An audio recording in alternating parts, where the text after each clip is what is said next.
Oxford dictionary کے مطابق خواتین کے حقوق کے معنی ہیں وہ حقوق جو معاشرتی اور قانونی لحاظ سے خواتین کو مرد کے برابر درجہ دیتے ہیں۔ آج کے اس تقریر میں ان باتوں پر توجہ نہیں دوں گا، میری تقریر ان باتوں پہ مبنی نہیں ہے جو سائنسداں یا غیر تجربے کار ایکسپرٹس خواتین کے بارے میں کہتے ہیں۔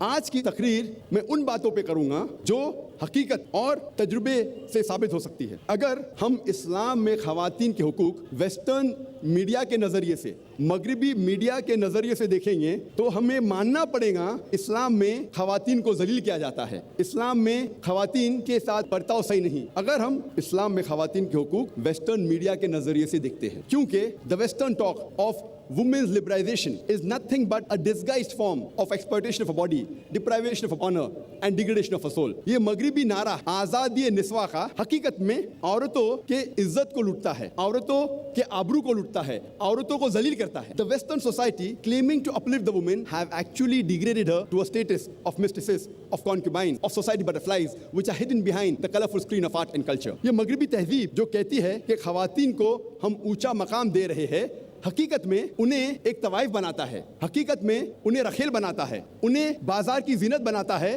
آرٹ اور کلچر کے رنگین پردے کے پیچھے۔ اسلام نے الحمدللہ 1400 سال پہلے خواتین کو اپنے حقوق دیے۔ وہ دور ایام الجہلیہ کہلاتا تھا۔ جب قرآن شریف نازل ہوا وہ دور کو کہتے تھے ایام الجہلیہ، the days of ignorance۔ اس وقت الحمدللہ اسلام نے خواتین کو اپنے حقوق دیے۔ آج کی دنیا کی آبادی میں سے تقریباً 20 سے 25% مسلم ہیں اور کئی مختلف مسلم معاشرے ہیں، کچھ اسلام کے قریب ہے، کچھ اسلام سے دور ہے۔ اسلام میں خواتین کے حقوق کو جاننے کے لیے ہمیں مسلم معاشرے کو نہیں دیکھنا چاہیے، مسلمانوں کی طرف نہیں دیکھنا چاہیے۔ اگر صحیح طریقے سے آپ جاننا چاہتے ہیں اسلام میں خواتین کے حقوق کیا ہے، ہمیں تحقیق کرنا چاہیے اسلام کے مذہب کتاب کی، جو بنیادی کتابیں ہیں اسلام میں، اس کو ہمیں پڑھنا چاہیے جاننے کے لیے اسلام میں خواتین کے حقوق کیا ہے۔ اسلام میں بنیادی کتابیں ہیں قرآن اور صحیح حدیث۔ قرآن اور صحیح حدیث کبھی بھی آپس میں نہیں ٹکرائیں گے۔ میں جانتا ہوں کہ اس موضوع پہ اسلام میں خواتین کے حقوق اکثر کئی بار علماؤں کا اختلاف ہے۔ اس کی وجہ ہے کیونکہ کئی بار ایک قرآن مجید کی آیت کو دیکھتے ہیں اور باقی سارے آیتوں کو نظر انداز کرتے ہیں۔ اگر قرآن مجید کو ایک ساتھ میں پڑھا جائے گا مکمل طور پہ تو جتنے بھی اختلاف ہے اکثر یہ اختلاف دور ہو جائیں گے۔ اگر کوئی 2-3 رائے ہے تو صحیح رائے جاننے کے لیے ہمیں دیکھنا چاہیے صحیح حدیث میں اس کی تفسیر کیا ہے۔ اگر یہ اختیار کیا جائے تو انشاءاللہ جتنے بھی اختلاف ہے وہ مٹ جائیں گے۔ اسلام میں مرد اور عورت کا درجہ برابر ہے، لیکن برابر درجے کا مطلب یہ نہیں کہ عورت اور مرد ہو بہو ہے۔ عورت اور مرد کا درجہ اسلام میں برابر ہے، لیکن اس کا مطلب یہ نہیں کہ عورت اور مرد ہو بہو یکساں ہے، کیونکہ اللہ سبحانہ و تعالیٰ نے عورت اور مرد کو فزیولوجیکلی ڈفرینٹ بنایا ہے، بایولوجیکلی ڈفرینٹ بنایا ہے، سائیکولوجیکلی ڈفرینٹ بنایا ہے، فزیکلی ڈفرینٹ بنایا ہے۔ جسمانی طور پہ عورت اور مرد الگ ہے، ذہنی طور پہ الگ ہے، depending upon the make up. جس طریقے سے اللہ سبحانہ و تعالیٰ نے مرد اور عورت کو الگ طریقے سے بنایا ہے، اسی طریقے سے ان کا رول جو ہے وہ علیحدہ ہے، ڈفرینٹ ہے۔ آج کی اس تقریر اسلام میں خواتین کے حقوق کو میں نے 6 حصوں میں بانٹا ہے۔ اسلام میں خواتین کے روحانی حقوق، اسلام میں خواتین کے معاشی حقوق، اسلام میں خواتین کے معاشرتی حقوق، اسلام میں خواتین کے تعلیمی حقوق، اسلام میں خواتین کے قانونی حقوق اور اسلام میں خواتین کے سیاسی حقوق۔ ہم پہلے غور کریں گے اسلام میں خواتین کے روحانی حقوق پر۔ اکثر غیر مسلم کو یہ غلط فہمی ہے کہ اسلام میں جنت صرف مردوں کے لیے ہے، خواتین جنت میں جا ہی نہیں سکتے، ان کی یہ غلط فہمی ہے۔ یہ غلط فہمی کو دور کرنے کے لیے قرآن مجید کی ایک آیت ہی کافی ہے۔ اللہ تعالیٰ فرماتے ہیں سورہ نساء میں سورہ نمبر 4 آیت نمبر 124 میں وَمَن يَعْمَلْ مِنَ الصَّالِحَاتِ مِنْ ذَكَرٍ وَأُنثَىٰ، مطلب اگر آپ میں سے کوئی بھی شخص چاہے عورت یا مرد ہو اور وہ اچھے اعمال کرتا ہے اور وہ مومن ہے تو انشاءاللہ وہ جنت میں جائیں گا اور اس کے ساتھ کوئی بھی ناانصافی نہیں ہوگی۔ اللہ تعالیٰ فرماتے وَمَن يَعْمَلْ مِنَ الصَّالِحَاتِ مِن ذَكَرٍ وَأُنثَىٰ کہ اللہ تعالیٰ کوئی بھی شخص ہو چاہے مرد یا عورت اگر اچھے اعمال کرتا ہے اور مومن ہے تو انشاءاللہ جنت میں جائیں گا۔ اللہ تعالیٰ اس پیغام کو پھر سے دہراتے ہیں سورہ نحل میں سورہ نمبر 16 آیت نمبر 97 میں کہ اگر آپ میں سے کوئی بھی شخص چاہے مرد ہو یا عورت اگر اچھے کام کرتا ہے اور ایمان رکھتا ہے اسے انعام دیا جائے گا۔ اللہ تعالیٰ فرماتے سورہ نساء میں سورہ نمبر 4 آیت نمبر 1 یا ایھا الناس اتقوا ربکم الذی خلقکم من نفس واحدہ وخلق منها زوجہا اے انسانوں اپنے رب سے ڈرو جس نے تمہیں ایک جان سے بنایا ہے اور اس جان سے اس کے جیسا جوڑا بنایا ہے۔ اس سے یہ ثابت ہوتا ہے کہ وہی جان سے جس سے آدمی بنا ہے اسی سے بنی ہے عورت، یعنی روحانی طور پہ عورت اور مرد یکساں ہے۔ اللہ تعالیٰ فرماتے ہیں سورہ شعراء میں سورہ نمبر 42 آیت نمبر 11 میں فاطر السماوات والارض جعل لکم من انفسکم ازواجا اللہ نے زمین اور آسمان بنائے ہیں اور تمہارے لیے تمہارے جیسا جنس کا جوڑا بنائے ہیں، مطلب آدمی اور عورت روحانی طور پہ یکساں ہے۔ اللہ تعالیٰ فرماتے ہیں سورہ ہجر میں سورہ نمبر 15 آیت نمبر 29 میں کہ میں نے انسان کو بنایا اور اپنی روح اس میں پھونکی۔ اللہ تعالیٰ پھر سے دہراتے ہیں سورہ سجدہ میں سورہ نمبر 32 آیت نمبر 9 میں ہم نے انسان کو بنائے اور اپنی روح اس میں پھونکی، دونوں میں، مرد میں بھی اور عورت میں بھی۔ اس کے معنی یہ ہے کہ اللہ سبحانہ و تعالیٰ کا علم ہر انسان کو دیا کہ اللہ سبحانہ و تعالیٰ ہے۔ اللہ فرماتے ہیں سورہ اسراء میں سورہ نمبر 17 آیت نمبر 70 میں وَلَقَدْ كَرَّمْنَا بَنِي آدَمَ اللہ سبحانہ و تعالیٰ نے بنی آدم پر کرم فرمائے۔ اللہ سبحانہ و تعالیٰ نے ساری بنی آدم پہ رحمت فرمائے، چاہے وہ آدمی ہو یا عورت، چاہے کالا یا سفید، امیر یا غریب، ہر بنی آدم ہر انسان پہ اللہ سبحانہ و تعالیٰ نے کرم فرمائے۔ اسلام کے علاوہ اور بھی دوسرے مذہب ہے جو یہ مانتے ہیں کہ انسانیت ایک جوڑے سے بنی، آدم علیہ السلام اور بیوی حوا سے۔ اس بات کو عیسائی بھی مانتے ہیں، لیکن عیسائیت میں یہ سکھایا جاتا ہے کہ انسانیت گناہ میں پیدا ہوئی ہے اور اس کے قصوروار ہے عورت، اور وہ کہتے ہیں کیونکہ بیوی حوا نے آدم علیہ السلام کو پھل کھانے پہ مجبور کیا، بہکایا، اسی لیے انسانیت گناہ میں پیدا ہوئی، اور وہ سارا الزام انسانیت کو گناہ میں پیدا ہونے کے لیے عورت پر ڈالتے ہیں۔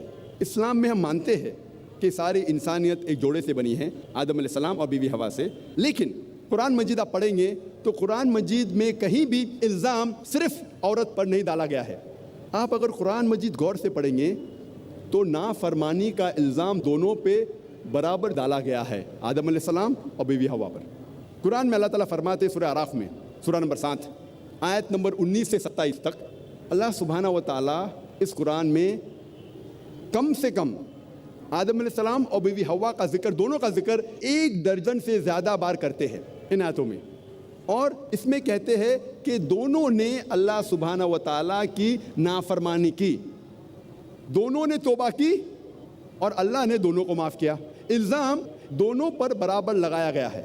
قرآن مجید میں کوئی بھی آیت نہیں ہے جہاں صرف عورت یا صرف بیوی حوا پر الزام لگایا گیا ہے، لیکن قرآن مجید میں ایک آیت ہے سورہ طٰہٰ میں سورہ نمبر 20 آیت نمبر 121 جہاں صرف آدم علیہ السلام کا ذکر ہوتا ہے اور کہا جاتا ہے کہ آدم علیہ السلام نے اللہ کی بات نہیں مانی، لیکن اگر آپ قرآن کو مکمل طور سے پڑھیں گے تو الزام دونوں پر برابر ہے، عورت اور مرد پہ، آدم علیہ السلام اور بیوی حوا پر۔ اور جب ہم پڑھتے ہیں بائبل، عیسائیت کی کتاب، اس میں لکھا ہے بک آف جینیسس میں چیپٹر نمبر 3، اس میں لکھا ہے کہ اللہ سبحانہ و تعالیٰ عورت کو ایک سزا دیتے ہیں، ایک دنڈ دیتے ہیں، اور جو یہ پریگننسی ہے، حمل ٹھہرنا ایک عورت کے لیے سزا ہے۔ بائبل میں لکھا ہے بک آف جینیسس میں چیپٹر نمبر 3 ورس نمبر 16 میں کہ میں تیرا درد بھرا حمل بڑھاؤں گا، خدا کہتا ہے عورت سے، اور تو درد میں بچوں کو جنم دیں گی۔ میں تیرا درد بھرا حمل بڑھاؤں گا اور درد میں تو بچے جنیں گی، اور تیری خواہش تیرے شوہر کی ہوگی۔ تو اس سے یہ پتہ لگتا ہے کہ pregnancy is a Chris on the woman, حمل ٹھہرنا ایک سزا ہے عورت کے لیے۔ لیکن جب ہم قرآن مجید پڑھتے ہیں، قرآن میں اللہ تعالیٰ فرماتے ہیں سورہ نساء میں سورہ نمبر 4 آیت نمبر 1 میں، respect the womb that bore you, عزت کرو اس کوکھ کی جس نے تمہیں جنم دیا۔ اللہ تعالیٰ فرماتے ہیں سورہ انعام میں سورہ نمبر 6 آیت نمبر 151 میں کہ آپ اپنے والدین کی عزت کرو، نیک سلوک کرو۔ اللہ تعالیٰ فرماتے ہیں سورہ لقمان میں سورہ نمبر 31 آیت نمبر 14 میں کہ ہم نے انسان کے لیے فرض کیا ہے کہ وہ اپنے والدین سے حسن سلوک کرے، اور آپ کی والدہ نے درد کے بعد درد سے آپ کو پیٹ میں سنبھالا اور 2 سال تک دودھ پلایا۔ اللہ تعالیٰ فرماتے ہیں سورہ احقاف میں سورہ نمبر 46 آیت نمبر 15 میں، وَيَسَّرْنَا الْإِنسَانَ بِوَالِدَيْهِ احسانا، ہم نے فرض کیا ہے انسانیت پر کہ وہ اپنے والدین سے حسن سلوک کرے، اور تمہاری والدہ نے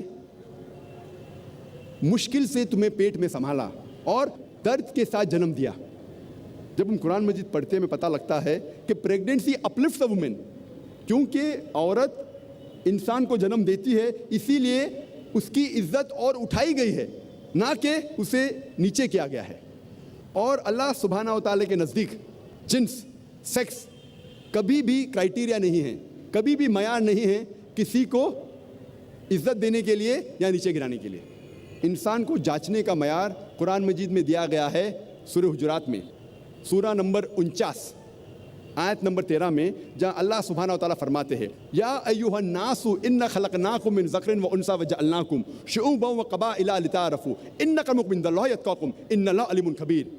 اے انسانوں، ہم نے تمہیں ایک مرد اور ایک عورت کے جوڑے سے بنایا ہے اور تمہیں قبیلوں اور برادری میں بانٹا ہے تاکہ آپ ایک دوسرے کو پہچان سکے، نہ کہ آپ ایک دوسرے سے نفرت کریں، اور آپ میں سے سب سے بہتر انسان وہ ہے جو تقوی رکھتا ہے۔ اللہ کے نزدیک انسان کو جانچنے کا معیار جنس نہیں ہے، رنگ نہیں ہے، پیسہ نہیں ہے، لیکن ہے تقوی، اللہ کا خوف، تقوی، پائٹی، گاڈ کانشیسنس، رائچسنس، نیکی۔ اور جنس کبھی بھی معیار نہیں ہے اللہ سبحانہ و تعالیٰ کے لیے کہ وہ کسی کو سزا دے یا کسی کو ریوارڈ دے، کسی کو انعام دے۔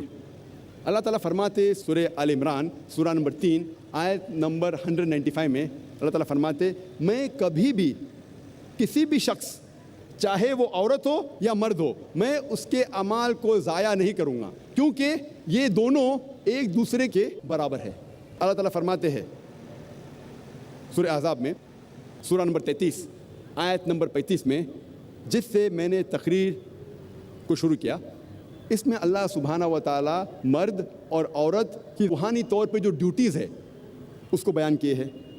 اللہ تعالیٰ فرماتے ہیں سورہ احزاب میں سورہ نمبر 33 آیت نمبر 35 میں، ان المسلمین والمسلمات، بے شک مسلم مرد اور عورتوں کے لیے، والمومنین والمومنات، ایمان والے مرد اور عورتوں کے لیے، والقانتین والقانتات، فرما بردار مرد اور عورتوں کے لیے، والصادقین والصادقات، سچے مرد اور عورتوں کے لیے، والصابرین والصابرات، صبر کرنے والے مرد اور عورتوں کے لیے، والخاشعین والخاشعات، خشوع اختیار کرنے والے، اللہ کے نزدیک جھکنے والے مرد اور عورتوں کے لیے، والمتصدقین والمتصدقات، صدقہ دینے والے مرد اور عورتوں کے لیے، والصائمین والصائمات، روزہ رکھنے والے مرد اور عورتوں کے لیے، والحافظین فروجهم والحافظات، اپنی عزت اور آبرو کی حفاظت کرنے والے مرد اور عورتوں کے لیے، والذاکرین اللہ کثیرا والذاکرات، اللہ کی بے حد تعریف اور ذکر کرنے والے مرد اور عورتوں کے لیے، اعد اللہ لہم مغفرۃ واجر عظیما، اللہ نے ان کے لیے بے حد انعام رکھا ہے اور مغفرت رکھی ہے۔ جب ہم قرآن مجید کا مطالعہ کرتے ہیں ہمیں پتہ لگتا ہے کہ روحانی طور پہ مرد اور عورت کا درجہ ایک ہے۔ اب ہم تذکرہ کریں گے اسلام میں خواتین کے معاشی حقوق۔ اسلام نے خواتین کو معاشی حقوق مغربی ممالک سے کم 1300 سال پہلے دیے۔ اسلام میں 1400 سال پہلے بالغ عورت کو حق ہوتا ہے کہ وہ اپنی جائیداد بیچے یا خریدے بنا کسی کو پوچھ کے۔ مغرب ممالک میں سب سے پہلے انگلینڈ میں 1870 میں ایک شادی شدہ عورت کو حق دیا گیا تھا زمین خریدنے کو یا بیچنے کے لیے، جائیداد خریدنے کے لیے یا بیچنے کے لیے بنا اپنے شوہر سے پوچھے ہوئے۔ اس کا نام تھا میرڈ وومنس پراپرٹی ایکٹ، اور اس کو تبدیل کیا گیا تھا 1882 میں اینڈ 1887 میں۔ سب سے پہلی بار اسلام نے یہ حق عورت کو مغربی ملک سے 1300 سال پہلے دیے۔ اللہ تعالیٰ فرماتے سورہ احزاب میں سورہ نمبر 33 آیت نمبر 35 میں، ان المسلمین والمسلمات، بے شک مسلم مرد اور عورتوں کے لیے، والمومنین والمومنات، ایمان والے مرد اور عورتوں کے لیے، والقانتین والقانتات، فرما بردار مرد اور عورتوں کے لیے، والصادقین والصادقات، سچے مرد اور عورتوں کے لیے، والصابرین والصابرات، صبر کرنے والے مرد اور عورتوں کے لیے، والخاشعین والخاشعات، خشوع اختیار کرنے والے اللہ کے نزدیک جھکنے والے مرد اور عورتوں کے لیے، والمتصدقین والمتصدقات، صدقہ دینے والے مرد اور عورتوں کے لیے، والصائمین والصائمات، روزہ رکھنے والے مرد اور عورتوں کے لیے، والحافظین فروجهم والحافظات، اپنی عزت اور آبرو کی حفاظت کرنے والے مرد اور عورتوں کے لیے، والذاکرین اللہ کثیرا والذاکرات، اللہ کی بے حد تعریف اور ذکر کرنے والے مرد اور عورتوں کے لیے، اعد اللہ لہم مغفرۃ واجر عظیما، اللہ نے ان کے لیے بے حد انعام رکھا ہے اور مغفرت رکھی ہے۔ جب ہم قرآن مجید کا مطالعہ کرتے ہیں ہمیں پتہ لگتا ہے کہ روحانی طور پہ مرد اور عورت کا درجہ ایک ہے۔ اب ہم تذکرہ کریں گے اسلام میں خواتین کے معاشی حقوق۔ اسلام نے خواتین کو معاشی حقوق مغربی ممالک سے کم 1300 سال پہلے دیے۔ اسلام میں 1400 سال پہلے بالغ عورت کو حق ہوتا ہے کہ وہ اپنی جائیداد بیچے یا خریدے بنا کسی کو پوچھ کے۔ مغرب ممالک میں سب سے پہلے انگلینڈ میں 1870 میں ایک شادی شدہ عورت کو حق دیا گیا تھا زمین خریدنے کو یا بیچنے کے لیے، جائیداد خریدنے کے لیے یا بیچنے کے لیے بنا اپنے شوہر سے پوچھے ہوئے۔ اس کا نام تھا میرڈ وومنس پراپرٹی ایکٹ، اور اس کو تبدیل کیا گیا تھا 1882 میں اینڈ 1887 میں۔ سب سے پہلی بار اسلام نے یہ حق عورت کو مغربی ملک سے 1300 سال پہلے دیے۔ اسلام میں عورت نوکری کر سکتی ہے وہ جو شریعت اسے اجازت دیتی ہے۔ کوئی بھی قرآن میں آیت نہیں ہے یا صحیح حدیث نہیں ہے جو حلال کام کرنے سے عورت کو روکتی ہے، لیکن اسے اپنے حجاب کو مینٹین کرنا چاہیے۔ حجاب کو اختیار کرتے ہوئے اگر نوکری کرنا چاہے تو کر سکتی ہے۔ اگر ایسا کوئی کام ہے جو اسے حجاب کرنے سے روکتا ہے تو وہ نوکری، وہ کام صحیح نہیں، وہ ان اسلامک ہے، غیر اسلامک ہے۔ وہ کام جو جسم کی نمائش کرتا ہے، مثال کے طور پہ ڈانسنگ، فلم ایکٹنگ، ماڈلنگ، یہ سارے کام حرام ہیں۔ بہت سے کام جو مرد کے لیے حرام ہے وہ عورت کے لیے بھی حرام ہے۔ مثال کے طور پہ شراب خانہ میں کام کرنا، جوئے کے اڈے میں کام کرنا، غیر اسلامک کام کرنا، یہ سارے کام دونوں کے لیے حرام ہے، مرد کے لیے بھی عورت کے لیے بھی۔ اور عورت گھر میں سلائی کر سکتی ہے, پوٹری برتن بنا سکتی ہے, آفسوں میں کام کر سکتی, جہاں علیحدہ انتظام ہے مرد اور خواتین کے لیے. Islam does not agree with intermingling of sexes. وہ کام جس میں مرد اور عورت گھل مل کے کام کرے, یہ کام صحیح نہیں. عورت تجارت بھی کر سکتی ہے, لیکن اگر نامحرم کے ساتھ کوئی چیز ہے تو محرم کے ذریعے کرے, والد کے ذریعے, بھائی کے ذریعے, شوہر کے ذریعے یا بیٹے کے ذریعے. اگر ہم صحیح اسلامک معاشرہ چاہتے ہیں تو کچھ خواتین کو ٹیچر بنانا ہمارے لیے ضروری ہے, نرس بنانا ضروری ہے, ڈاکٹر بنانا ضروری ہے. اگر میں چاہتا ہوں کہ میری بیوی حجاب کرے, میری والدہ حجاب کرے, تو ہمیں دیکھنا چاہیے کہ کچھ خواتین ہمارے معاشرے میں کم از کم نرس بنے, کم از کم ڈاکٹر بنے, گائنیکالوجسٹ بنے. لیکن اسلام میں خواتین معاشی طور سے بڑے ذمہ ہیں, ان کے اوپر کوئی فائنینشیل obligation نہیں ہے. فائنینشیل obligation اسلام میں, معاشی ذمہ داری اسلام میں مرد کی ہے. عورت کے شادی کے پہلے اس کے والد اور اس کے بھائی کی ذمہ داری ہے, اور عورت کے شادی کے بعد اس کے شوہر کی اور اس کے بیٹی کی ذمہ داری ہے کہ وہ سارا معاشی خرچہ, فائنینشیل obligation جو عورت کا ہے وہ مرد اٹھائے, چاہے وہ روٹی کپڑا یا مکان ہو, چاہے کھانے کے لیے ہو, پہننے کے لیے ہو یا رہنے کے لیے ہو. یہ ساری معاشی ذمہ داری مرد کی ہے. عورت کو زندگی بسر کرنے کے لیے کام کرنے کی کوئی بھی ضرورت نہیں. اگر وہ خود چاہتی ہے کہ میں ہاتھ بٹاؤں اور کوئی کام کروں تو وہ کر سکتی ہے, لیکن کوئی بھی اس سے زبردستی نہیں کر سکتا, کوئی بھی اس سے زبردستی نہیں کر سکتا. اور اگر وہ عورت کوئی کام کرتی ہے, جو بھی وہ کماتی ہے وہ اس کی دولت ہے, وہ چاہے تو ایک پیسہ بھی اپنے پہ نہیں خرچہ کریں گی تو بھی صحیح ہے. اگر وہ چاہے تو ایک روپیہ بھی اپنے فیملی, اپنے خاندان پہ خرچہ نہیں کریں گی تو بھی صحیح ہے. چاہے تو کر سکتی ہے, کیونکہ اگر عورت جو پیسہ کماتی ہے وہ سارا پیسہ اس کا ہوتا ہے. فیملی کو چلانے کی ذمہ داری ہے مرد کی.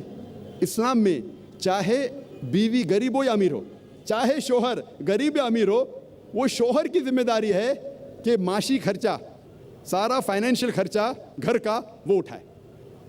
اگر عورت چاہے تو کام کر سکتی ہے, لیکن اس سے کوئی زبردستی نہیں کر سکتا. اسلام میں عورت معاشی طریقے سے بڑی ذمہ ہے, اور عورت کے معاشی اگر آپ دیکھیں حقوق وہ کئی ہے الحمدللہ. جب شادی ہوتی ہے, شادی کے وقت, نکاح کے وقت الحمدللہ عورت کو مہر دیا جاتا ہے, اس کا فائدہ ہوتا ہے. اللہ تعالیٰ فرماتے ہیں سورہ نساء میں, سورہ نمبر 4 آیت نمبر 4 میں, کہ آپ عورت کو شادی میں نکاح کے وقت ایک تحفہ دو. مہر نکاح کے لیے فرض ہے, مہر کے بنا نکاح ہو ہی نہیں سکتا, اور عورت از آن دا ریسیونگ اینڈ, اسے فائدہ ہے. لیکن ہمارے اس ملک کے معاشرے میں, ہندوستانی تہذیب میں الٹا ہے. ہندوستانی تہذیب میں شادی کے وقت عورت مرد کو دہیج دیتی ہے, عورت مرد کو ڈاوری دیتی ہے, اور یہ بہت عام ہے. افسوس کی بات ہے کہ کئی مسلمان بھی اس ہندوستانی تہذیب کو اختیار کرتے ہیں. مرد نکاح کے ٹائم پہ عورت کو مہر دیتا ہے, لیکن ہمارے معاشرے میں, ہندوستانی معاشرے میں الٹا ہے. ڈاوری عورت مرد کو دیتی ہے, اور اس کے معیار کے حساب سے. اگر وہ گریجویٹ ہے تو 1 لاکھ روپیہ ڈاوری دہیج, اگر انجینئر ہے تو 5 لاکھ روپیہ, اگر ڈاکٹر ہے تو 10 لاکھ روپیہ, 1 ملین روپیز, جیسے بھیڑ بکریوں کو بیچا جاتا ہے منڈی میں. اسلام میں عورت سے دہیج یا ڈاوری ڈائریکٹلی یا انڈائریکٹلی مانگنا حرام ہے. اگر آپ انڈیکیشن بھی دیتے ہیں دھکے چپے انداز میں, اگر لڑکے والے لڑکی والوں سے کہتے ہیں کہ میرے بیٹے کو 4 بیڈ روم فلیٹ میں رہنے کی عادت ہے, اس کا مطلب 4 بیڈ روم کا فلیٹ ڈاوری میں دو, دہیج میں دو, یہ حرام ہے. یا کوئی کہے کہ میرے بیٹے کو مرسیڈیز کار میں گھومنے کی عادت ہے, یعنی انڈائریکٹلی دھکے چپے انداز میں آپ کہہ رہے کہ مجھے مرسیڈیز کار چاہیے دہیج میں. ڈائریکٹلی یا انڈائریکٹلی دہیج عورت سے مانگنا اسلام میں حرام ہے. اگر خوشی سے لڑکی والے کچھ تحفہ دیتے تو آپ لے سکتے, لیکن مانگنا زبردستی یا انڈائریکٹلی مانگنا اسلام میں حرام ہے. معاشی طور پہ الحمدللہ ثم الحمدللہ خواتین بڑی ذمہ ہیں, اور اسلام میں اگر ڈیورس ہوتا ہے, طلاق ہوتا ہے, یا شوہر مر جاتا ہے, عورت ودوا ہو جاتی ہے اسے عدت کے دوران اس کی ساری فائنینشیل لائبلٹیز جو خرچہ ہوتا ہے، معاشی خرچہ جو ہوتا ہے عدت کے دوران، اس کی ذمہ داری ہے آدمی کی. اگر وہ زندہ ہے طلاق کے دوران وہ سارا خرچہ اٹھانا چاہیے. اگر اس کا انتقال ہو گیا تو اس کی دولت میں سے وہ عدت کے دوران سارا خرچہ مرد کی دولت میں سے عورت کا خیال رکھا جاتا ہے. اور اگر وہ پیٹ سے ہے، حمل سے ہے، تو جب تک بچہ پیدا ہوتا ہے اس ٹائم تک سارا خرچہ آدمی کو اٹھانا چاہیے.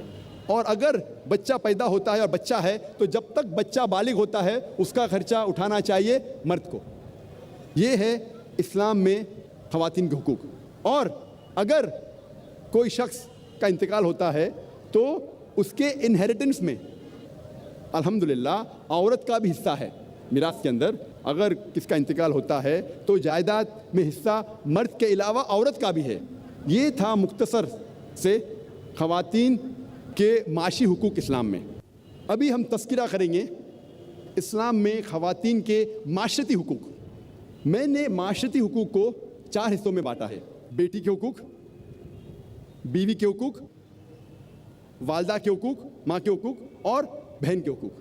پہلے ہم تذکرہ کریں گے اسلام میں معاشرتی حقوق بیٹی کے.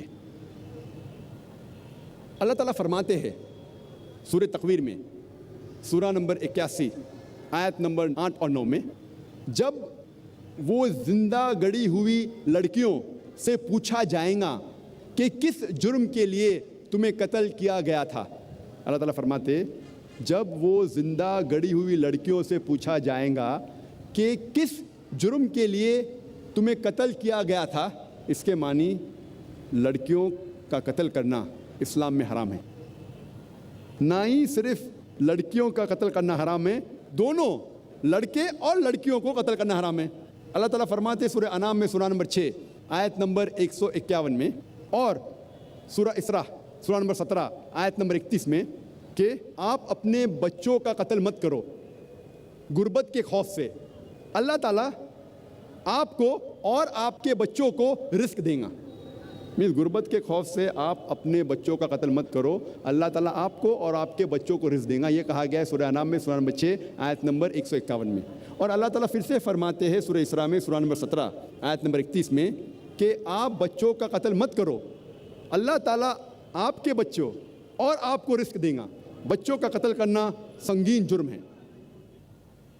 اسلام میں نہ ہی صرف بچوں کا قتل کرنا جرم ہے، خصوصاً لڑکیوں کا، لیکن جب آپ کو پتہ لگتا ہے کہ کوئی لڑکی پیدا ہوئی اور آپ افسوس کرتے ہیں، اسلام میں اس کی ممانعت ہے. اگر آپ افسوس کرتے ہیں کہ آپ کے گھر میں کوئی لڑکی پیدا ہوئی، یہ بھی اسلام میں غلط ہے. اللہ تعالیٰ فرماتے سورہ نحل میں سورہ نمبر 16 آیت نمبر 58 اور 59 میں، جب کوئی شخص کو خوشخبری ملتی ہے کہ اس کے گھر میں ایک لڑکی پیدا ہوئی اور اس کا منہ چھوٹا ہو جاتا ہے، اسے افسوس ہوتا ہے، وہ اپنا چہرہ باقی لوگ سے چھپاتا ہے اور سوچنے لگتا ہے کیا میں اس لڑکی کو ذلت کی زندگی جینے دوں یا اسے زندہ دفن کروں. کتنی گھنونی سوچ ہے. تو صرف افسوس کرنا کہ ایک لڑکی آپ کے گھر میں پیدا ہوئی، یہ بھی اسلام میں ایک جرم ہے، اس کی ممانعت ہے.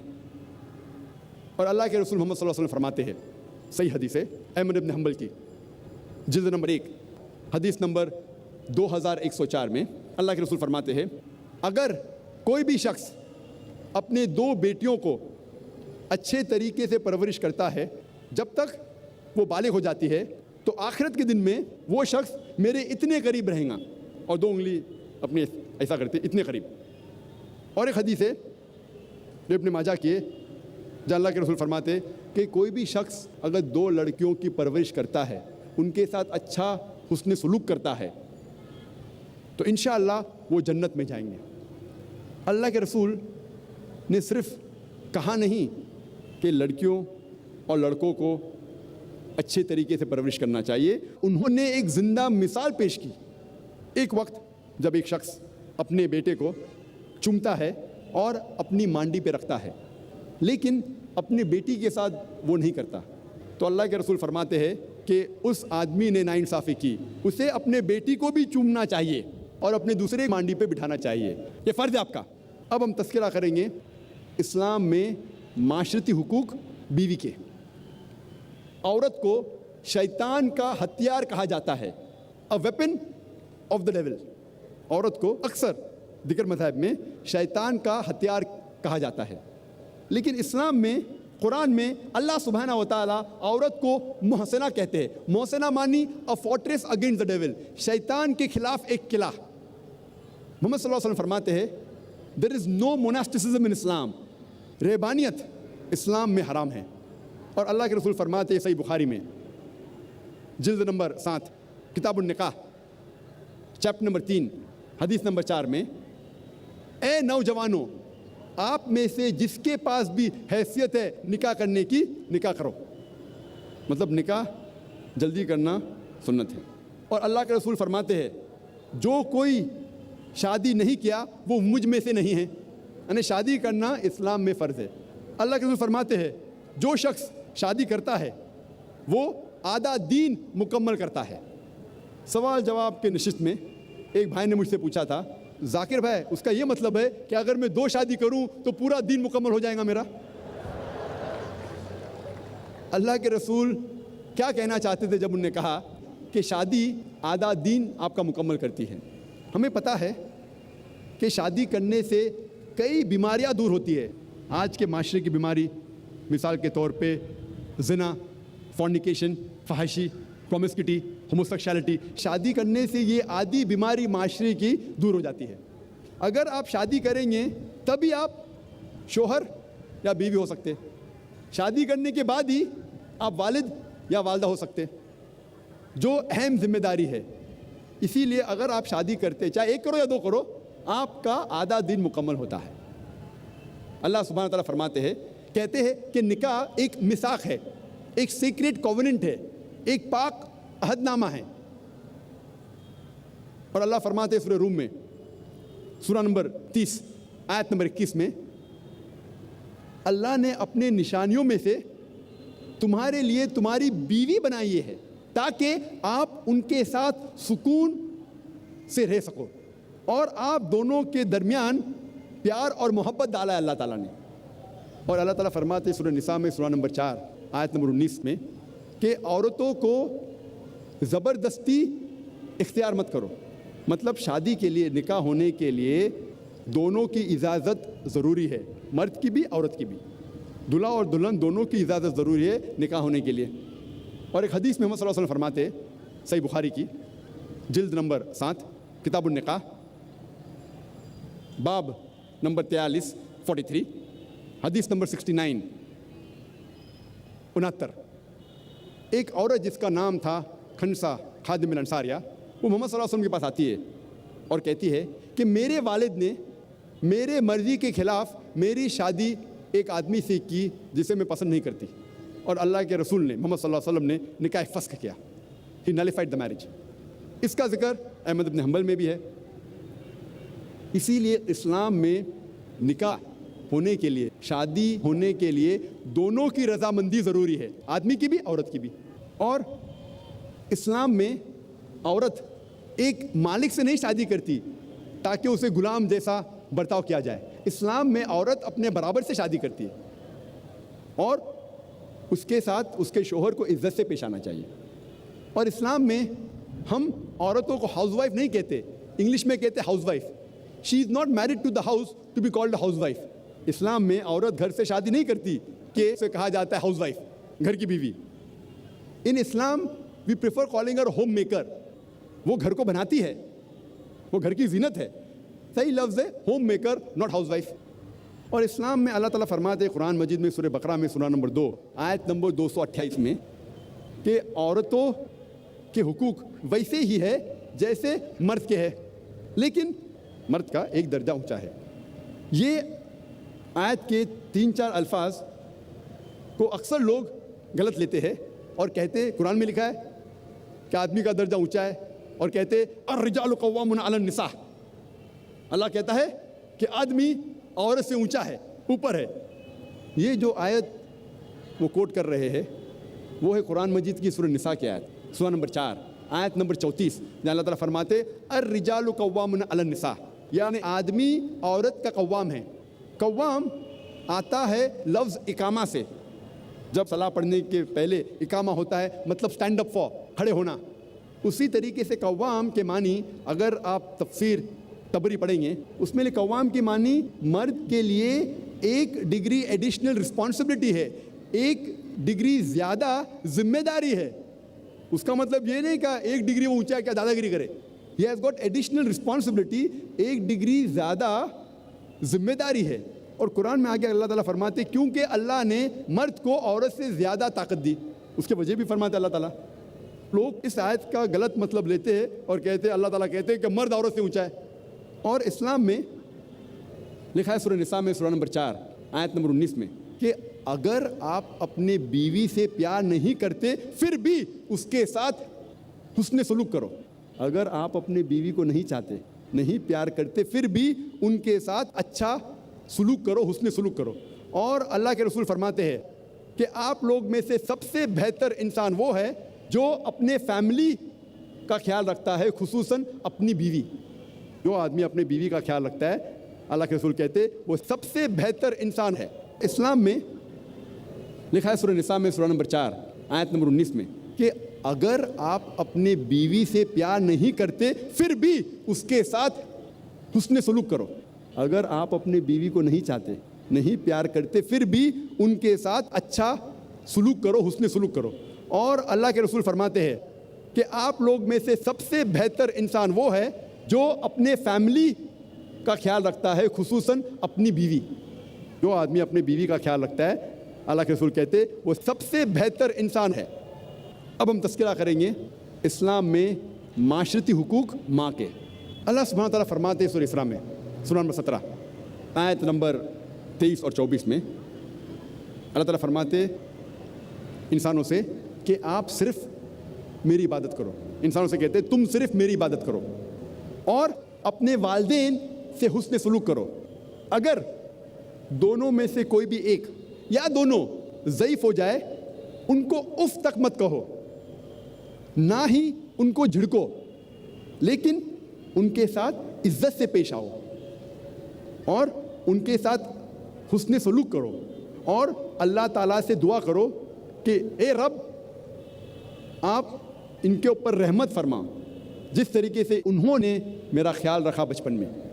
اور اللہ تعالیٰ فرماتے سورہ انعام میں سورہ نمبر 6 آیت نمبر 151 بِوَالِدَيْنِ احسانا، ہم نے انسانوں کو کہا ہے، فرض ٹھہرایا ہے کہ وہ اپنے والدین سے حسن سلوک کرے. اور یہ پیغام دہرایا گیا ہے سورہ لقمان میں سورہ نمبر 31 آیت نمبر 14 اور سورہ احقاف سورہ نمبر 46 آیت نمبر 15 میں کہ وَيَسَّرْنَا الْإِنسَانَ بِوَالِدَيْنِ احسانا، انسانوں کے لیے فرض ہے کہ وہ اپنے والدین کے ساتھ حسن سلوک کرے. اور اس کے بعد خصوصاً اپنی ماں. اور اللہ کے رسول محمد صلی اللہ علیہ وسلم فرماتے ہیں سنن نسائی میں آتا ہے اس کا ذکر کتاب الجہاد میں باب نمبر 6 حدیث نمبر 3106 میں اللہ کے رسول فرماتے کہ ماں کے پیر کے نیچے جنت ہے. اس کا مطلب یہ نہیں کہ اگر میری ماں سڑک پہ چل رہی ہے اور کوئی کیچڑ میں پیر رکھتی ہے تو کیچڑ جنت ہو جاتی ہے. اس کا مطلب یہ کہ اگر آپ اپنی والدہ اپنی ماں کی عزت کرو، خدمت کرو، بات مانو، پیار کرو، حسن سلوک کرو، انشاءاللہ آپ جنت میں جائیں گے. اللہ کے رسول فرماتے ہیں کہا گیا ہے صحیح بخاری میں جلد نمبر 8 کتاب الادب باب نمبر 2 حدیث نمبر 2 میں ایک شخص اللہ کے رسول کے پاس آتے ہیں اور پوچھتے ہیں کہ ساری دنیا میں سب سے زیادہ حسن سلوک کے لائق کون ہیں؟ اللہ کے رسول فرماتے تمہاری ماں. وہ شخص پوچھتا ہے اس کے بعد کون؟ اللہ کے رسول پھر سے فرماتے تمہاری ماں. وہ شخص پوچھتا ہے اس کے بعد کون؟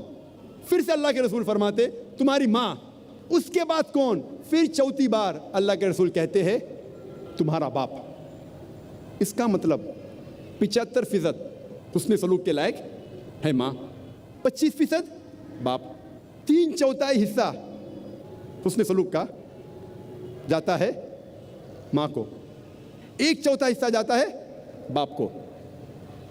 اس کا مطلب یہ کہ ماں کو ملتا ہے گولڈ میڈل، سونے کا تمغہ، ماں کو ملتا ہے سلور میڈل، چاندی کا تمغہ، ماں کو ملتا ہے برونز میڈل، تانبے کا تمغہ، باپ کو ملتا ہے کانسولیشن پرائز، صلح بخش انعام. یہ ہمارے آخری نبی آخری رسول محمد صلی اللہ علیہ وسلم کا کہنا ہے کہ والدہ زیادہ حقدار ہے حسن سلوک کے. ابھی ہم تذکرہ کریں گے اسلام میں خواتین کے معاشرتی حقوق بہن کے. اللہ سبحانہ تعالیٰ فرماتے سورہ توبہ میں سورہ نمبر 9 آیت نمبر 71 میں آیت نمبر 71 میں والمؤمنین والمؤمنات بعضهم اولیاء بعض، مومن مرد اور مومن عورت ایک دوسرے کو مدد کرنا چاہیے، یعنی ایک دوسرے کے بھائی بہن ہیں unless otherwise. اللہ کے رسول فرماتے کہ عورت شقیق ہے. شقیق کے ایک معنی ہے آدھا، جس طریقے سے انسانیت آدھے مرد اور آدھے عورت میں بانٹی گئی ہے، آدھا حصہ ہے. اور دوسرے معنی ہے بہن. تو اللہ کے رسول کہتے کہ عورت تمہاری بہن ہے unless otherwise.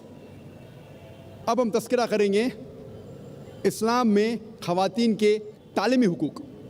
سب سے پہلی وحی، سب سے پہلی ہدایت جو اللہ سبحانہ و تعالیٰ انسانیت کو قرآن مجید میں دیتے ہیں وہ یہ نہیں کہ آپ نماز پڑھو یا روزہ رکھو یا حج کے لے جاؤ. سب سے پہلی ہدایت جو اللہ سبحانہ و تعالیٰ انسانیت کو قرآن مجید میں دیتے ہیں وہ ہے اقرا، پڑھو، جو آتا ہے سورہ اقرا میں چیپٹر نمبر 96 آیت نمبر 1 میں.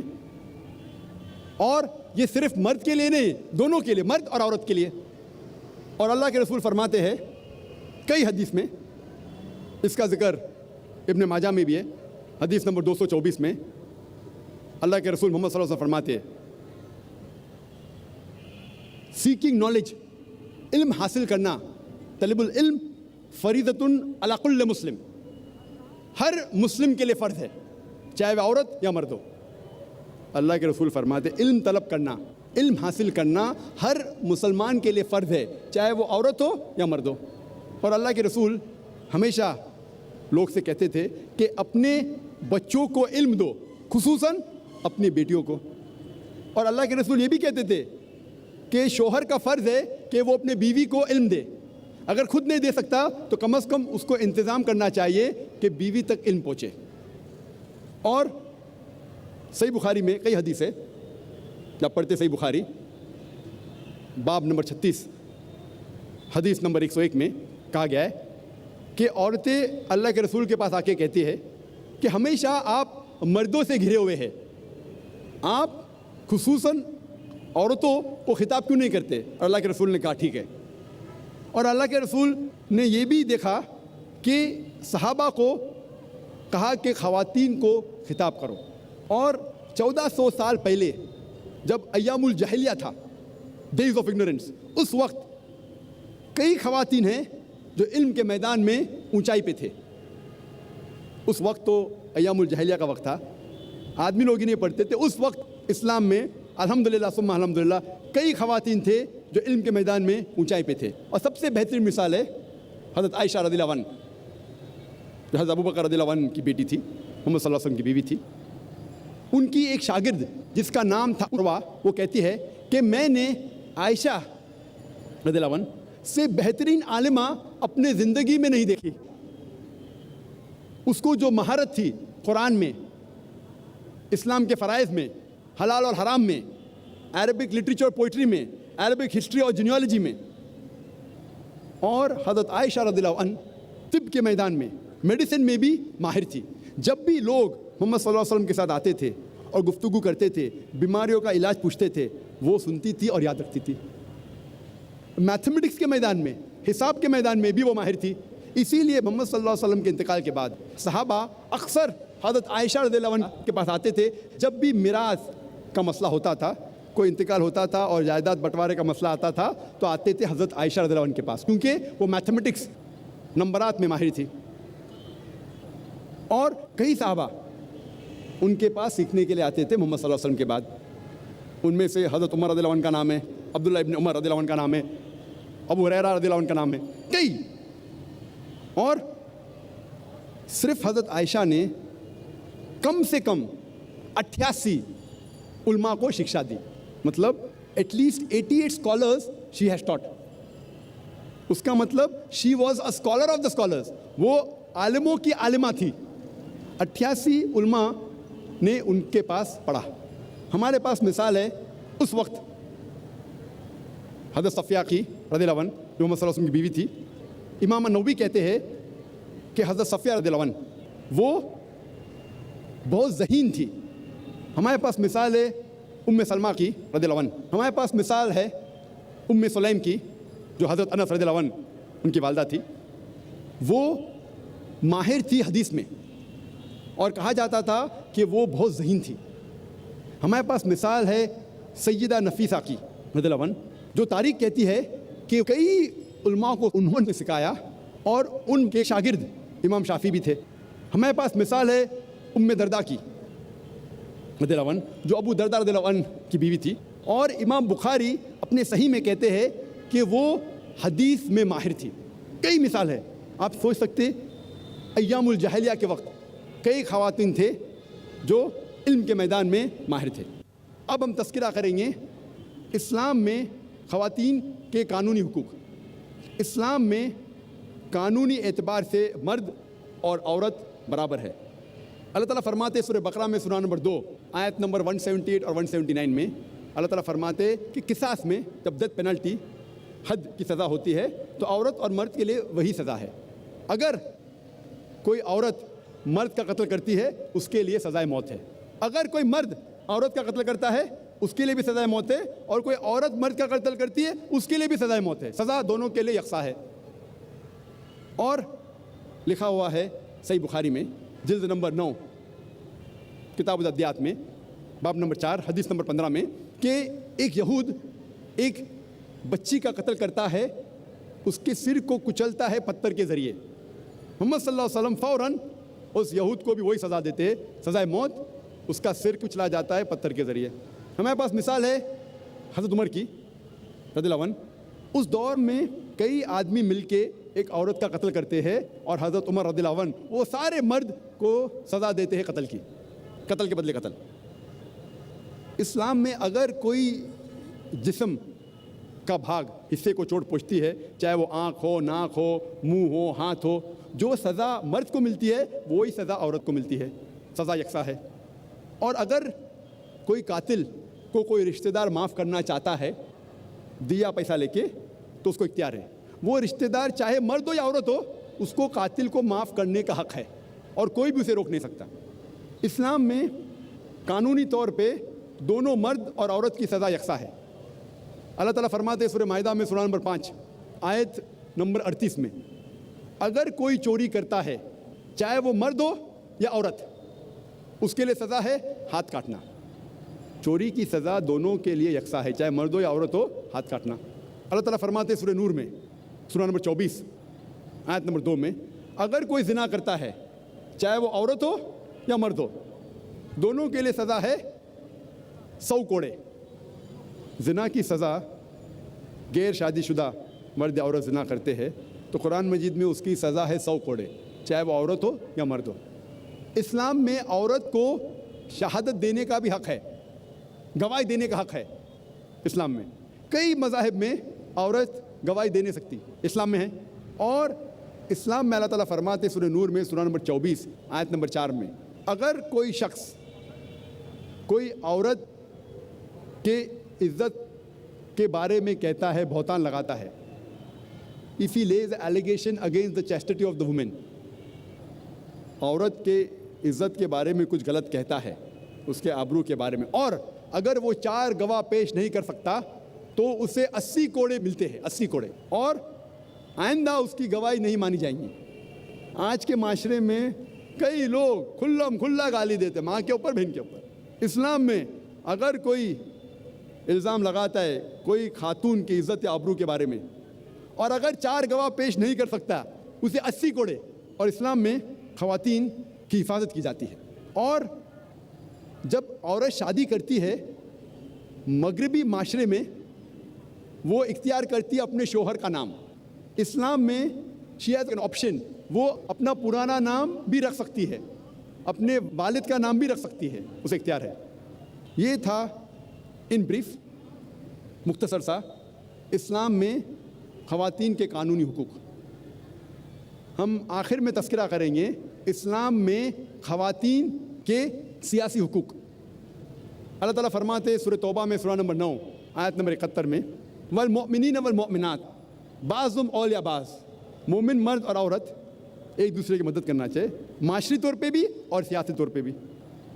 اور اللہ فرماتے ہیں سورہ ممتحنہ میں سورہ نمبر 60 آیت نمبر 12 میں محمد صلی اللہ علیہ وسلم سے کہتے اے رسول، جب خواتین عورتیں تمہارے پاس آئیں گی بیعت لے کے، اسلام میں جو بیعت ہے وہ ماڈرن سسٹم آف ووٹنگ سے کئی اونچا ہے۔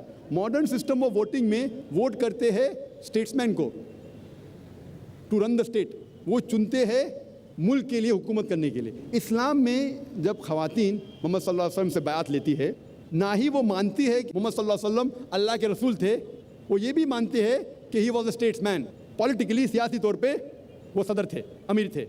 تو اسلام میں خواتین کو بھی ووٹ کرنے کی اجازت ہے۔ اور ایک واقعہ ہے جس میں حضرت عمر رضی اللہ عنہ وہ مسجد میں سوچ رہے تھے صحابہ کے ساتھ کہ وہ مہر کی ایک حد طے کرنا چاہیے۔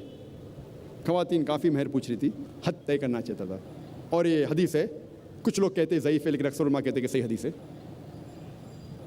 اس وقت جب حضرت عمر رضی اللہ عنہ کہتے ہیں کہ مہر کی حد ہونی چاہیے، ایک عام خاتون مسجد کے پیچھے حصے سے اعتراض کرتی ہے اور کہتی ہے جب اللہ تعالیٰ نے حد نہیں طے کی، قرآن میں لکھا ہے سورہ نساء میں سورہ نمبر 4 آیت نمبر 20 اور 21 میں، کیا آپ سونے کا پہاڑ بھی دے سکتے مہر میں؟ جب اللہ تعالیٰ نے حد نہیں طے کی تو عمر رضی اللہ عنہ کون ہوتے حد طے کرنے کے لیے؟ حضرت عمر رضی اللہ عنہ کہتے عمر غلط ہے اور ایک خاتون صحیح ہے۔ انگلش میں کہیں گے she took an objection to the breach of constitution, یعنی اس خاتون نے اعتراض کی کہ خلیفہ نے قانون توڑا، ہمارا کانسٹیٹیوشن، ہمارا قانون قرآن۔ اس کا مطلب یہ ہے کہ خاتون also can take an objection, even a woman can take an objection for breach of constitution. اور ہمارے پاس مثال ہے صحیح بخاری میں کئی حدیث ہے، جو جنگ کے میدان میں بھی خواتین نے حصہ لیا، سپاہی لوگ کو پانی دیا، فرسٹ ایڈ دیا۔ اور ایک واقعہ ہے جنگ احد میں، جب محمد صلی اللہ علیہ وسلم دشمن سے گھیرے جاتے، کچھ لوگ محمد صلی اللہ علیہ وسلم کے ساتھ لڑتے ہیں، اس میں سے ایک عورت تھی جس کا نام تھا نصیبہ، اور لڑتے وقت اسے کئی زخم ملتے ہیں اور محمد صلی اللہ علیہ وسلم نے اس کی بہادری کے لیے تعریف کی۔ یہ تھا ان بریف مختصر سا خواتین کے حقوق اسلام میں۔ جیسا میں نے کہا تھا، اسلام میں عورت اور مرد کا درجہ برابر ہے، پر برابر درجہ مطلب یہ نہیں کہ مرد اور عورت ہو بہو یکساں ہے۔ کچھ معاملات میں مرد کا درجہ تھوڑا بلند ہے، کچھ معاملات میں خواتین کا درجہ بلند ہے، لیکن کلی طور پہ مرد اور عورت برابر ہے۔ آپ کو ایک مثال پیش کروں میں۔ مثال کے طور پہ ایک ایگزامینیشن میں، ایک امتحان میں دو شاگرد، دو اسٹوڈنٹس، دو طالب علم فرسٹ آتے ہیں، 80 آؤٹ آف 100 ملتا ہے، 100 میں سے 80 نمبر لے کے آتے ہیں۔ جب ہم تحقیق کرتے ہیں ان کے آنسر شیٹ کا، ان کے جواب کا، ہمیں پتہ لگتا ہے کہ 10 سوال کے 10 جواب رہتے، ہر جواب کے 10 نمبر رہتے ہیں۔ سوال نمبر 1 کے جواب میں اسٹوڈنٹ اے کو 10 میں سے 9 نمبر ملتے ہیں، اسٹوڈنٹ بی کو 10 میں سے 7 نمبر ملتے ہیں۔ اس کا مطلب جواب نمبر 1 میں اسٹوڈنٹ اے کا درجہ بی سے زیادہ ہے۔ سوال نمبر 2 کے جواب میں اسٹوڈنٹ بی کو 10 میں سے 9 ملتا ہے اور اسٹوڈنٹ اے کو 10 میں سے 7 ملتا ہے۔ اس کا مطلب جواب نمبر 2 میں اسٹوڈنٹ بی کا درجہ اے سے زیادہ ہے۔ باقی 8 سوال کے جواب میں دونوں کو 10 میں سے 8 ملتے ہیں۔ آپ جب سب کو جوڑتے ہیں تو اسٹوڈنٹ اے اور بی دونوں کو ملتا ہے 100 میں سے 80۔ کلی طور پہ دونوں برابر ہے، لیکن جواب نمبر 1 میں اے کا درجہ اونچا ہے، جواب نمبر 2 میں بی کا درجہ اونچا ہے۔ اسی طریقے سے اسلام میں کچھ معاملات میں مرد کا درجہ اونچا ہے، کچھ معاملات میں خواتین کا، لیکن کلی طور پہ مرد اور عورت برابر ہے۔ مثال کے طور پہ اگر کوئی چور میرے گھر میں گھستا ہے تو میں نہیں کہوں گا میں مانتا ہوں خواتین کے حقوق میں میری بہن یا میری ماں کو جھگڑنے کے لیے نہیں بھیجوں گا، کیونکہ اللہ تعالیٰ نے فرمایا ہے سورہ نساء میں سورہ نمبر 4 آیت نمبر 34 میں کہ اللہ نے مرد کو زیادہ طاقت دی ہے، تو یہاں ہماری ذمہ داری ایک درجہ زیادہ ہے خواتین کی حفاظت کرنے کے لیے۔ تو یہاں مرد کا درجہ طاقت میں زیادہ ہے. دوسری اور جب بچوں کو والدین سے حسن سلوک کرنا ہوتا ہے تو ماں کا درجہ 3 گنا باپ کے درجے سے زیادہ ہے. یہاں خواتین اونچی ہے مرد سے اس معاملات میں. تو یہاں ہمیں پتہ لگتا ہے کہ کلی طور پہ مرد اور عورت برابر ہے، لیکن کچھ معاملات میں مرد کا درجہ اونچا ہے، کچھ معاملات میں خواتین کا. کلی طور پہ دونوں یکساں ہے. یہ تھا مختصراً اسلام میں خواتین کے حقوق. اس تقریر کو ختم کرنا چاہتا ہوں میں قرآن مجید کی آیت سے، سورہ بقرہ سے، سورہ نمبر 2 آیت نمبر 187 میں، جہاں اللہ تعالیٰ فرماتے ہن لباس لکم وانتم لباس لہن، وہ تمہارے لباس ہے اور تم ان کے لباس ہے. وآخر دعوانا الحمدللہ رب العالمین. السلام علیکم ورحمۃ اللہ وبرکاتہ. جی خوش آمدید دوستو، امید کرتا ہوں ویڈیو آپ نے پوری دیکھی ہوگی اور آپ کو پسند بھی آئی ہوگی. خواتین یہ جمع ہے خاتون کی. خاتون کہتے ہیں عورت کو. تو جس طرح آپ دیکھتے ہیں دنیا میں مردوں کی تعداد زیادہ ہے، مرد کام پر جاتے ہیں، نوکری کرتے ہیں، کاروبار کرتے ہیں، بزنس وغیرہ کرتے ہیں، تو اسی طرح مرد کے ساتھ ساتھ عورت بھی آج کل یہی کام سر انجام دے رہی ہے. اور معاشرے میں عورت کی اہمیت کا اندازہ آپ اس بات سے لگائے کہ آج کل کی جو جدید دور کی جو عورتیں ہیں وہ مردوں کا مقابلہ کر رہی ہیں، بلکہ مردوں سے بھی کچھ قدم آگے جانے کی کوشش کر رہی ہے. اب دیکھتے ہیں اسپیس ریسرچ آرگنائزیشن یا جتنی بھی اس طرح کی آرگنائزیشنز وغیرہ ہے، تو ان سب میں سے عورتیں آج بھی جو ہے نا مرد کے قدم سے قدم ملا کر چل رہی ہے. بہت اچھی بات ہے. لیکن اگر میں آپ کو تاریخ کے پس منظر میں لے جاؤں، اسلام سے پہلے کے حالات، تو اس وقت کیا حالات تھی؟ اس وقت حال یہ تھا کہ اسلام کے آنے سے پہلے عورت کو ایک ٹشو پیپر کی طرح استعمال کیا جاتا تھا. عورت جو ہے نا، وہ عورت کا لفظ یا لڑکی کا لفظ پیدا ہونا وہ بذات خود ایک جرم ہوا کرتا تھا. اتنی جہالت تھی لوگوں میں کہ اپنی بیٹیوں کو زندہ دفن کر دیتے. اپنی بیٹیوں کو زندہ دفن کر دینا، اور ان کو زندہ دفن کر دینے کی وجہ سے لوگ بہت زیادہ جو ہے نا وہ معاشرے میں بد تہذیب اور جہالت کی انتہا ان پر ہو گئی تھی.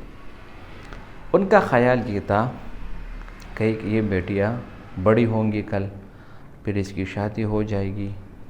تو یہ سب چیزیں جو ہے نا ان کے علم میں ہوتی تھی. تو یہی وجہ ہوتی تھی کہ وہ ان پر ظلم کرتی اور ان کو زندہ دفن کر دیتی. اسی طرح عورت کو صرف اور صرف مفاد کے لیے استعمال کیا جاتا تھا.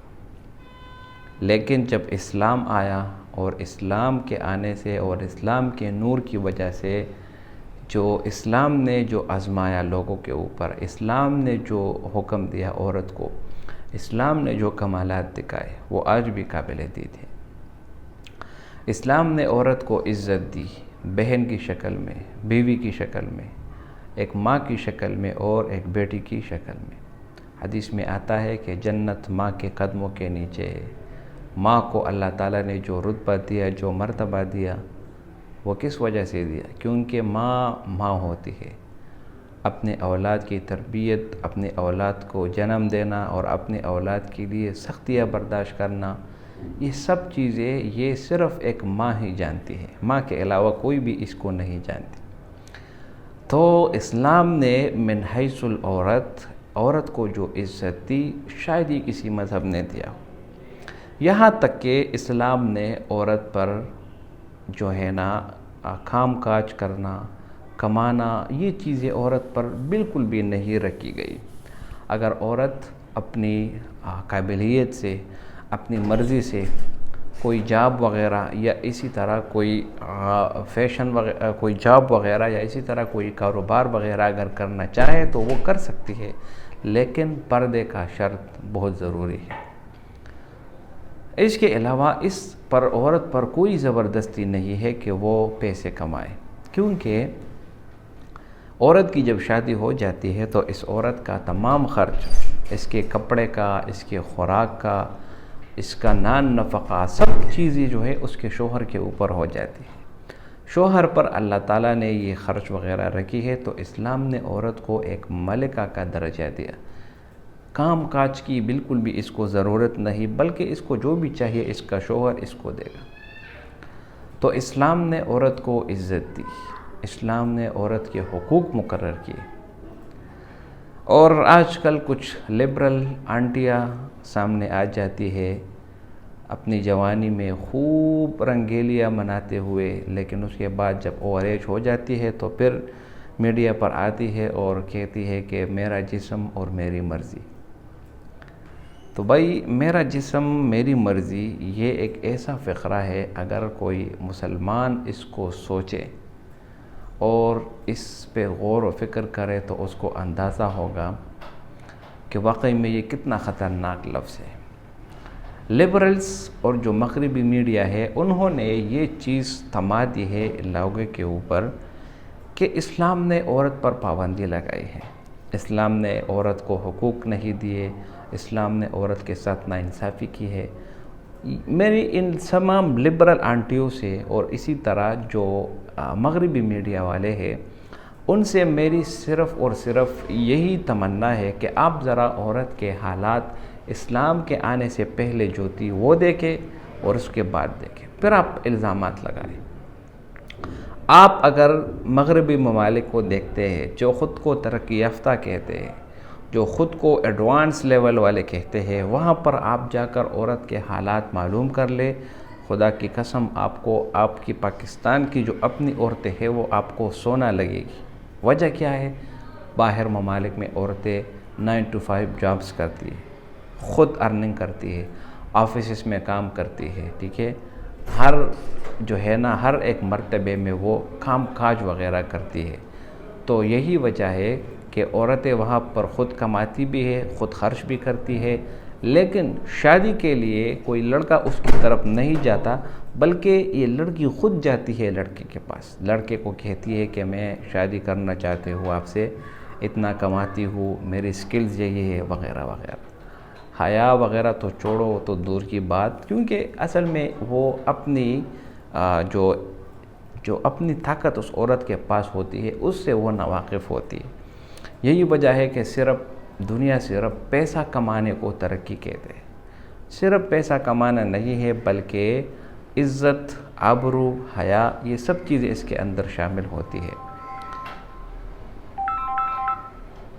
تو بھائیو دوستو، یہ ویڈیو آپ نے دیکھا، ڈاکٹر ذاکر نائک نے بہت ہی عمدہ طریقے سے سمجھا دیا کہ عورت کی زندگی کیا ہوتی ہے اور عورت کی خواتین کیا ہوتی ہے۔ تو جو لبرلز آنٹیاں اور جو لبرلز لوگ اسلام پر اعتراض کرتے ہیں وہ ذرا اسلام کے پہلے اور اسلام کے بعد جو عورت کے حالات ہیں ان کا موازنہ کرے۔ اسی طرح اللہ تعالیٰ قرآن میں فرماتے ہیں وَقُلْ لِلْمُؤْمِنَاتِ يَغْضُضْنَ مِنْ أَبْصَارِهِنَّ وَيَحْفَظْنَ فُرُوجَهُنَّ، مومنوں عورتوں سے کہو کہ وہ اپنی نظریں نیچے کرے اور اپنے شرمگاہوں کی حفاظت کرے۔ تو مرد کو بھی یہی حکم ہے کہ وہ بھی نظریں نیچے کرے اور اپنے شرمگاہ کی حفاظت کرے۔